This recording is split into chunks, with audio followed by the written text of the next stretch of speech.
Today we are going to start learning Arduino from scratch. What is Arduino? It is an easy-to-use microcontroller-based electronic board, which can be easily programmed using C to perform a repetitive set of sequential operations.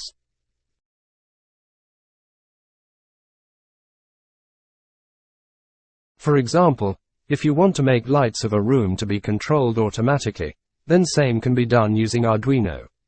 It has to be programmed in the same way as human will do step-by-step operation to control a light.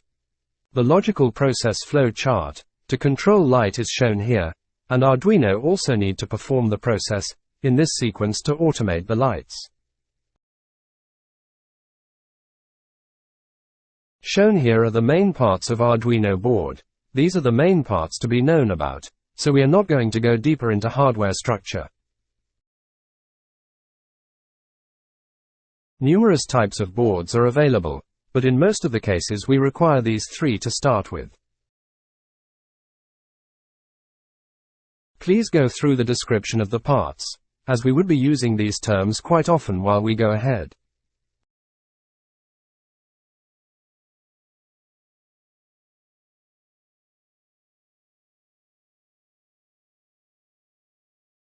Although humans are great creations and no machine can compete them, but just to understand Arduino, here is a basic comparison chart to feel the power of Arduino and its brain, the microcontroller.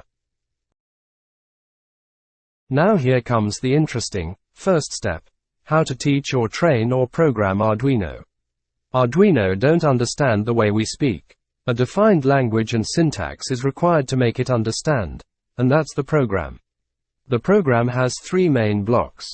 First one is the area where we define types of variable, their initial values, or we give names to pin on board. Like if we attach LED to pin 2 of Arduino board, then we will tell board in this block that hereafter whenever LED is encountered in program, then treat it as pin number 2. This makes it easy for programmer to write a program rather than remembering the pin number every time. In this block only, we include library files.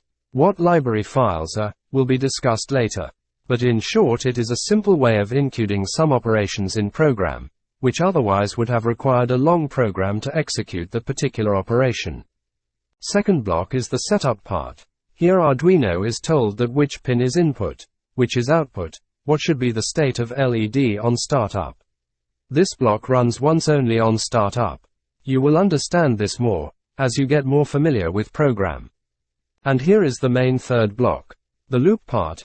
This keeps on running in cyclic sequence and perform the desired operation based on conditions sensed by input devices, and thus controlling the output devices accordingly based on program parameters. Now let's visualize by a blinking LED program. In first block we named integer 2, a variable as LED. In second setup block we told board that LED is a pin on Arduino board to be treated as output. Now Arduino knows that LED is number 2, as we already defined in first block, and it is a pin on Arduino board to be treated as output, as we defined this in second setup block. So in short, now Arduino now knows that pin number 2 of board is an output pin which is named as LED. Now the third main block. This is loop block, which will run continuously in cyclic order. Here Arduino is taught to switch on LED, wait for 1 second, switch off LED, wait for 1 second. Thus when this runs in continuous loop, it gives a blinking effect. In Arduino, high means on, that is supply voltage to that pin, and low means off, that is no voltage at that pin. Time is measured in milliseconds. That's why 1000 is equal to 1 second. Here is running visualization.